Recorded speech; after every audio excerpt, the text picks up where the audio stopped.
When the children of Riverwood Primary School in Australia went out for recess one day, they found their playhouse filled with 1.5 liters of human blood, and due to the amount of blood found, it was clear the victim would not have been able to get up and walk away. DNA testing was never able to match the blood to anyone.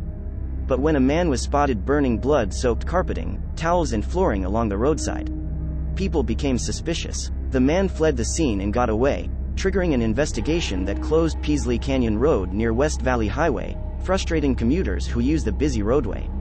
Commander Mike Herman says police do not have a body, but they believe the bloody material is evidence of a serious crime, possibly a homicide.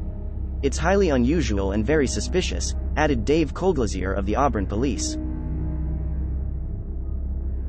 The number 0888-888-888 was discontinued for a dark reason, and every single person who was assigned the number has died in the last 10 years.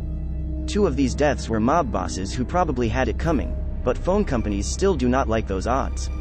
The first owner of the number was the CEO of the issuing company Mobitel himself, Vladimir Grashnov. Reportedly, he died of cancer in 2001. According to Mail Online, his cancer was rumored to have been caused by a business rival using radioactive poisoning. The number was then taken up by a member of the mafia named Konstantin Dimitrov, who was also killed in 2003 by an assassin in the Netherlands, where he had gone to inspect his $500 million drug empire. Reportedly, he was gunned down by Russian mobsters who were jealous of him. It is also said that he had the phone with him when he died. The third man who took up the number was businessman Konstantin Dishlev, who was killed in 2005 in Bulgaria's capital Sofia, reportedly outside an Indian restaurant. Mail Online reported that Dishlev was also running a cocaine trafficking operation. The case on his killing is still open. Ever since 2005, the number has been suspended, and whoever calls on it hears the same message, outside network coverage. In 1885, a man received a letter from his brother in the mail. However, his brother had been dead for 13 years, and the letter mentioned that his brother was mentally ill and would soon be coming to visit. When the man dug up his brother's coffin, he found it completely empty.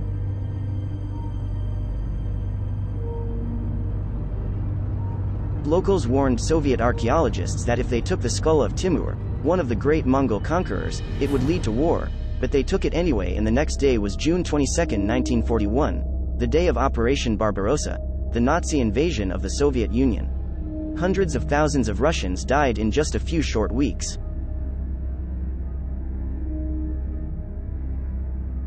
Edward Mordrake was born with a second face attached to the back of his head.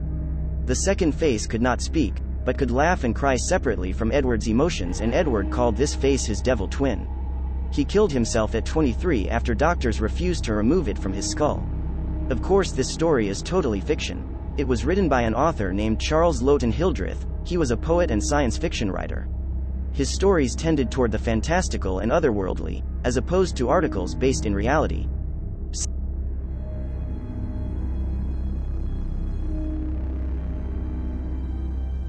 In 1838, Edgar Allan Poe released the novel The Narrative of Arthur Gordon Pym of Nantucket. The story was about 3 sailors who had to consume their friend to survive a shipwreck.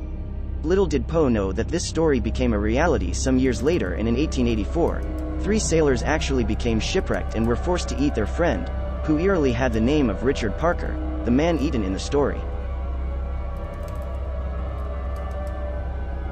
During his 20s, Washington's teeth all fell out except for one. For years, people thought his teeth were wooden. The rumor likely started because his false teeth became stained. Washington's false teeth consisted of cow teeth, ivory, lead, and the teeth of his enslaved workers. He was so uncomfortable wearing them that he rarely smiled.